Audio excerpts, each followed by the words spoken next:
Hello दोस्तों, मैं मोहम्मद हफीज़ और आप देख रहे हैं मेरा YouTube channel study with Mohammad Hafeez. मैं आज आपको अलाउद्दीन खिलजी का पार्ट 2 लेकर फिर हाजिर हूँ।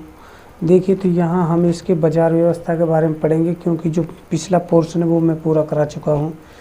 ये रह गया था तो इसको मैं अब कराऊँगा। ठीक है, इसकी बाज़ार व्यवस्था के बारे में बताते हैं हम।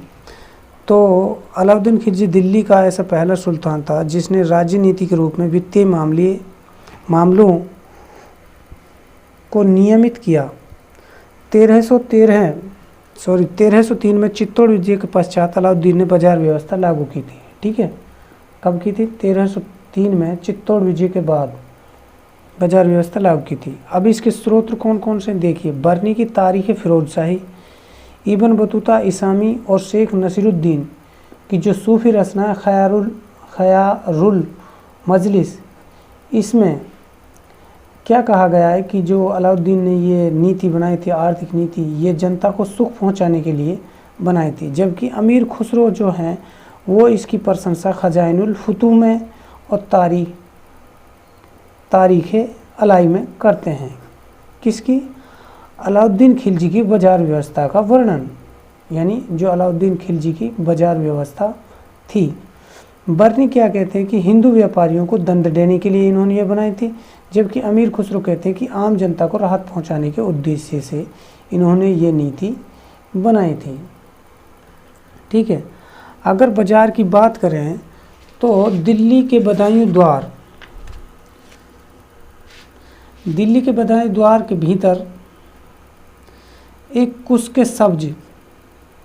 कुस्क सब्ज यानी हरा महल और उसके पास में अनाज व कीमती वस्त्रों, गुलाम व मवेशियों के लिए 3 बाजार बनाए इन्होंने। कितने बाजार बनाए? 3। कितने बाजार बनाए? 3 बाजार बनाए। ठीक है, एक तो था सराय अदल, जिसका शाब्दिक अर्थ होता है न्याय का स्थान। 3 बाजार कौन कौन से थे? सराय अदल यानी जिसका शाब्दिक अर्थ क्या होता है? न्याय का स्थान। दूसरा यानी एक ही स्थान पर बनाए थे ये 3 बाजार। ठीक है, और ये तीनों बाजार क्या थे? सरकार के धन पर ही ये चलते थे, यानी बाजार सरकारी धन प्राप्त बाजार था। ये जो 3 थे, कुस्क एवं हरा महल के पास अनाज, कीमती वस्त्र और गुलाम मवेशियों के लिए। ठीक है, अगर बाजार के अधिकारियों की बात करें हम, तो बाजार का जो मुखिया होता था वो होता था सहनाई मंडी, और जो सहना होता था ये बाजार का प्रमुख होता था। 3 सहनाओं यानी सहनाई मंडी होता था। कौन? मलिक कबूल को ये पद दिया गया था। कौन सा? सहनाई मंडी। किसने दिया? अलाउद्दीन खिलजी ने। कार्य क्या था? सौदागरों का अलग रजिस्टर रखता था, कीमतों पर नियंत्रण, न्याय का कार्य करता। तब सराय ये क्या हो जाता था? सराय अदूल कहलाता था। कब? जब ये न्याय का कार्य करता था। कौन? सहनाई मंडी। एक पद था दीवाने रियासत, यानी ये बाजार का सर्वोच्च अधिकारी था। कौन? दीवाने रियासत। अलाउद्दीन ने ये नया पद बनाया था और इस पर पहली नियुक्ति मलिक याकूब की थी। उससे पहले नाजिर था जो मापतोल का अधिकारी था। एक था मुतसहिब पद, इसके अंडर में एक कौन सा था? मुतसिब पद, जो सेंसर का काम करता था। अलाउद्दीन की बाजार व्यवस्था को सफल इसी ने बनाया था। किसने? मलिक याकूब ने। ठीक है, किसने? मलिक याकूब ने।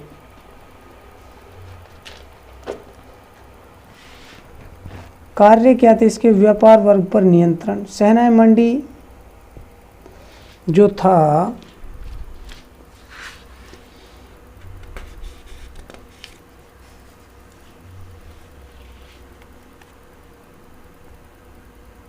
सहनाई मंडी के लिए कुछ अधिकारी भी थे। जैसे एक तो था बरीद यानी गुप्तचर प्रमुख। ठीक है, दूसरा था मुनहियन या मुन्ही यानी जासूस। ठीक है, मुहतसिब यानी ये नाप तोल का और जनसाधारण का रक्षक था। कौन?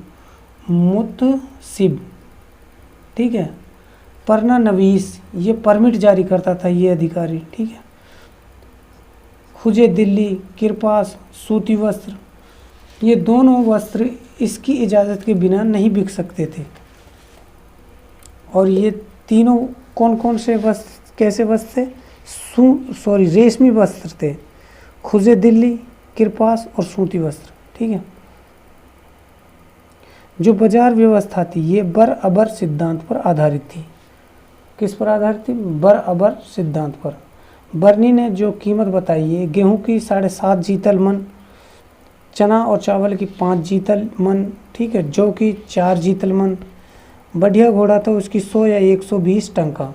एक टंका जो होता था वो 48 जीतल का होता था, जबकि 1 मन गेहूँ 40 सेर का होता था। 1 मन।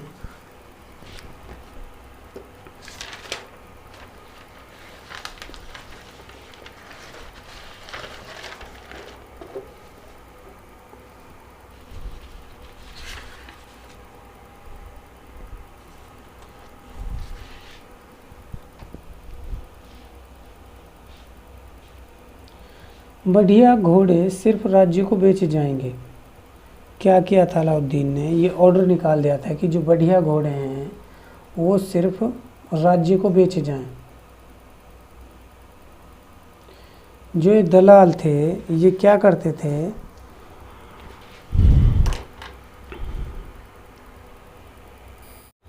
अलाउद्दीन ने क्या कहा था कि जो बढ़िया घोड़े हैं वो सिर्फ राज्य को बेचे जाएं। जो घोड़े का दलाल था उसको क्या कहते? मीरताने दलाल। बर्नी ने क्या कहा है इनको? बाजारों का राजा। किनको? ये घोड़े के दलालों को। ठीक है। क्या कहा बर्नी ने? बाजारों का राजा कहा है। ठीक।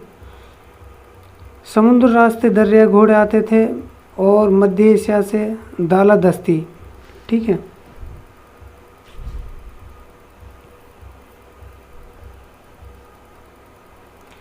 यानी जो समुद्र रास्ते आने वाले दरियाई घोड़े थे और मध्य एशिया से आने वाले घोड़े थे वो क्या थे? दाला दस्ती घोड़े थे। ठीक है। उनको दाला दस्ती कहा जाता था। अलाउद्दीन ने क्या किया था? अलाउद्दीन ने कपड़ा मुल्तानी व्यापारी को 20 लाख टंका उधार दे दी थी, यानी पहले दे दी थे ऑलरेडी। ठीक है।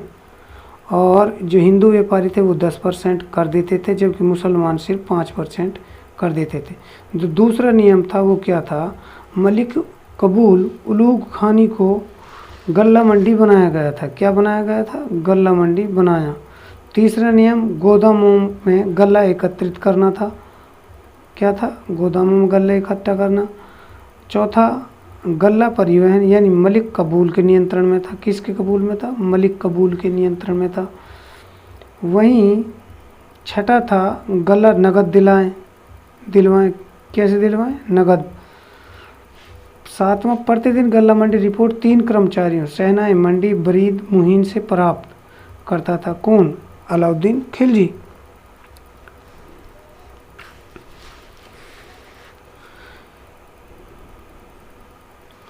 ये ऐसा देखिए प्रतिदिन किससे लेता था? सहनाए मंडी से, बरीद से और मुहीन से। ये ऐसा पहला सुल्तान था जिसने सार्वजनिक वितरण प्रणाली अपनाई थी, यानी राशनिंग। ठीक है।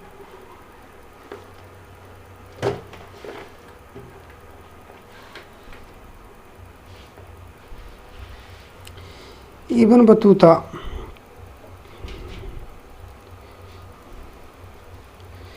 बतूता क्या बताते हैं कि अलाउद्दीन ने चावल का जो अलाउद्दीन का चावल 1334 में खाया था। कौन कहता है ये? इब्न बतूता कहता है कि मैंने जो अलाउद्दीन का चावल था वो 1334 में खाया था, उसके गोदाम का। ठीक है। गंगा यमुना दोआब, जो गंगा यमुना दोआब थी खालसा भूमि में बदला, इसको सर्वाधिक खालसा भूमि बनाई। किसने? अलाउद्दीन खिलजी ने। अगर इसका आर्थिक सुधारों की बात करें हम तो ये ऐसा पहला सुल्तान था जिसने राजस्व संबंधी नियमों में सुधार किया। किसमें सुधार किया? यानी भू राजस्व नीति लागू की। ऐसा ये पहला सुल्तान था। इस गरीब ने इस नीति को क्या कहा है? किसने? बर्नी ने क्या कहा है? गरीब बनाम अमीर संज्ञा इसको दी है। ठीक है। भू राजस्व नीति को सफल इसके नायब वजीर ने बनाया था, जिसका नाम था सर्फ कायानी। किसने बनाया? सर्फ कायानी ने। ठीक है। मिल्क, वक्फ और इदरात, ये तीनों को खालसा भूमि में बदला। किसको? मिल्क, वक्फ और इदरात भूमि को किस में बदला? खालसा भूमि में। कैसे? जो मिल्क थी ये राजा द्वारा प्रदत्त संपत्ति, जो वक्फ भूमि थी ये धार्मिक सेवा के लिए दी जाती, जबकि इदरात जो थी ये पेंशन के रूप में दी जाने वाली भूमि थी। इन तीनों को इन्होंने जब्त किया और इनको खालसा भूमि में बदल दिया था। मसाहत प्रणाली की बात करें तो मसाहत क्या था? ये सुल्तान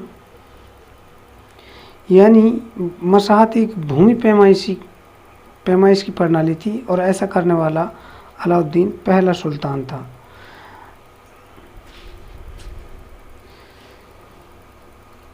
इसी का आधार पर यानी भूमि नपाई का आधार पर ही कर को निर्धारित किया जाता था। जो भूमि की नपाई होती थी उसमें सबसे छोटी भूमि थी, जो इकाई थी वो बिस्वा होती थी। ठीक है। इसका प्रयोग इन्होंने कहाँ नहीं किया था?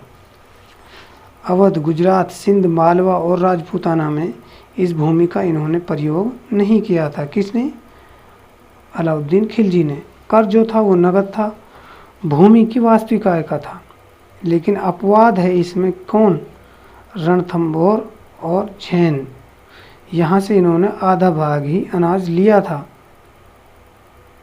जबकि जो बरनी है वो झैन को क्या कहते हैं? क्या कहते हैं झैन को? सहरे नूर। क्या कहते हैं? सहरे नूर।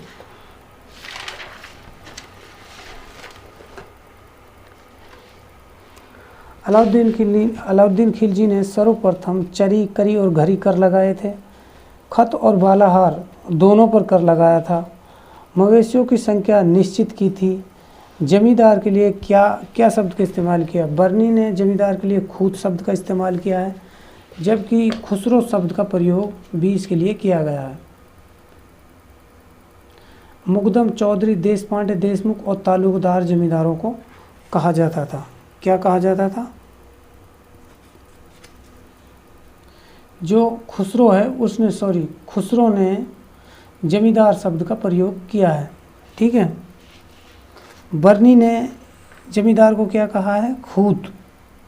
और इसको मुकदम, चौधरी और देशपांडे भी इनको कहा जाता था। ठीक है।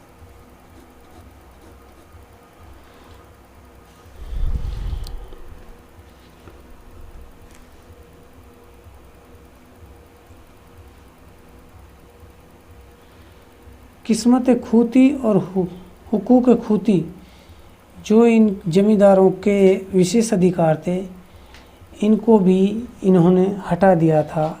किसने? अलाउद्दीन खिलजी ने। और बिचौलियों को भी इन्होंने समाप्त कर दिया था। केंद्रीय कर्मचारी आमिल, नवसिंदा, सरहंग और मुस्तहिल की नियुक्ति इन्होंने कर दी थी। यानी बिचौलियों को इन्होंने हटा दिया था और जो सेंट्रल गवर्नमेंट के अधिकारी थे यानी केंद्रीय कर्मचारी आमिल, नवसिंदा, सरहंग और मुंशिल को नियुक्त किया। ग्रामीण प्रशासन में सीधा हस्तक्षेप करने वाला ये पहला सुल्तान था।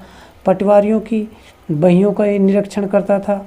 दूसरा, दीवाने मुस्तखराज अधिकारियों पर शेष बची राशियों की जांच करने के लिए बनाया था इन्होंने। कौन सा? दीवाने मुस्तखराज। सैन्य सुधार में इन्होंने क्या किया? नगद वेतन देने वाला। किसके लिए? सेना के लिए। ये पहला सुल्तान था। एक अस्पा सैनिक के लिए 234 टंक का वार्षिक देता था। यानी जिसके पास एक घोड़ा होता था, 2 अस्पा का मतलब होता जिसके पास 2 घोड़े होते थे उसके लिए 312 टंक का वार्षिक देता था। घोड़े हुए सैनिकों को दागने की प्रथा चलाने वाला ये पहला सुल्तान था। सैनिकों में सरकारी भाषा मुरतब कहा जाता था। यानी सरकारी भाषा में क्या कहा जाता? मुर्रतब। जबकि राजधानी की जो 27 सेना होती थी उसमें 3 लाख सैनिक थे, जबकि बलवन की सेना में 2 लाख थे, जिसका रेशो 20:80 रहा था। 20% क्या हिंदू और 80% मुसलमान। खुमस या माले गनीमत देखिए सॉरी, यहाँ पर मैं गलत बोल गया। यहाँ पर क्या था, जो माल गनीमत होता था उसमें जो बलवंत था 20:80 लेता था, जबकि खुमस माल का ये कितने उलट लेने लग गए, कितना 80:20, यानी 80% सुल्तान का और 20% सैनिक का। अलाउद्दीन जो था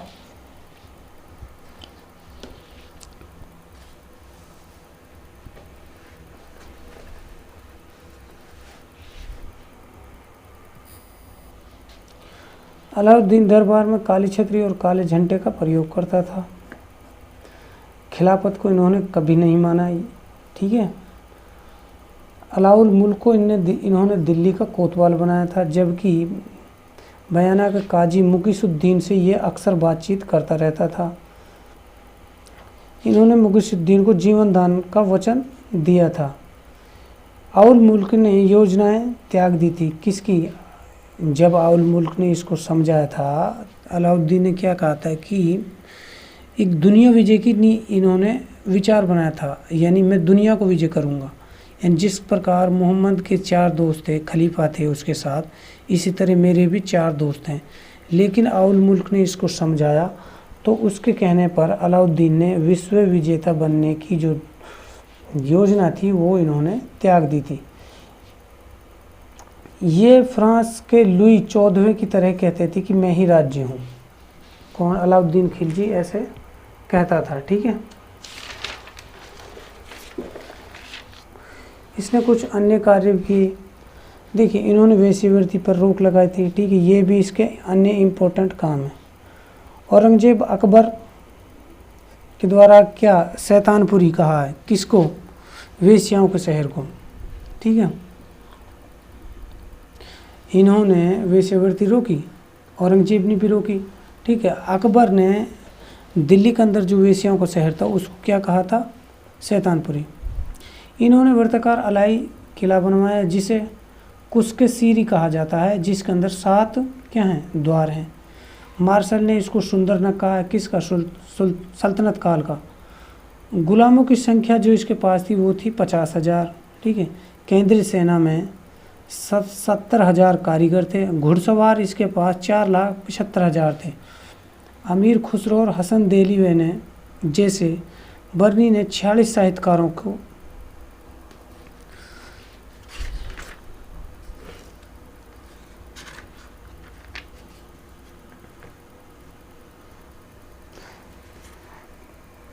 देखिए क्या बता रहा था मैं, अमीर खुसरो, हसन देहलवी और बर्नी जैसे 46 साहित्यकार इसके वहाँ रहते थे। जैन आचार्य महासेन, कौन? जैन आचार्य कौन थे? महासेन, जो कि जैनी पूर्वचंद्र करीबी थे, पूर्वचंद्र करीबी थे। ये जैन कवि राजचंद्र सूरी को इन्होंने सम्मानित किया था, ठीक है। मृत्यु के बाद काफूर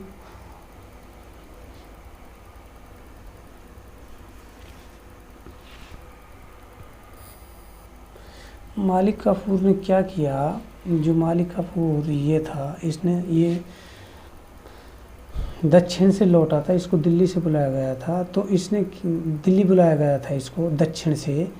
तो इन्होंने क्या किया? रानी व अल्प खां के बारे में सुल्तान के कान भर दिए। यानी क्या कहा सुल्तान से कि जी आपको मारने का प्लान ये बना रहे हैं, यानी ये रानी और इसका पुत्र अल्प खां, कान भर दिए। तो सुल्तान ने न चाहते हुए भी अपनी इच्छा के विरुद्ध आदेश दिया कि उसके दोनों पुत्रों यानी खिजर खां और सादी खां को ग्वालियर के किले में कैद कर लिया जाए। तो उनको वहाँ पर कैद कर लिया। लेकिन अल्प खां के भाई निजामुद्दीन ने, किसने?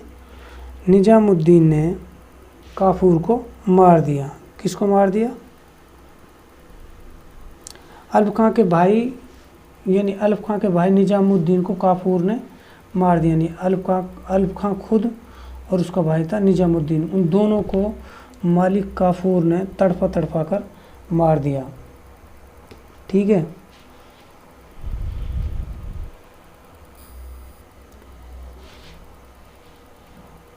जो अलाउद्दीन थे उसकी मृत्यु 1316 में जलोदर हुई। कौन कहते हैं? खुसरो कहते हैं। जबकि बर्नी खुसरो क्या कहते हैं? यकीर रोग से हुई। बरनी क्या कहते हैं कि इसकी जलोदर से हुई, यानी हेजा लगने से हुई।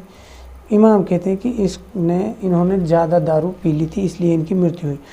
इनको जामा मस्जिद के कब्रिस्तानों में दफनाया गया। किसको? अलाउद्दीन खिलजी को। 1316 में इसकी मृत्यु हो गई थी। तो अगर दोस्तों आपको मेरा वीडियो पसंद आया हो तो लाइक करें, शेयर करें, सब्सक्राइब करें। धन्यवाद।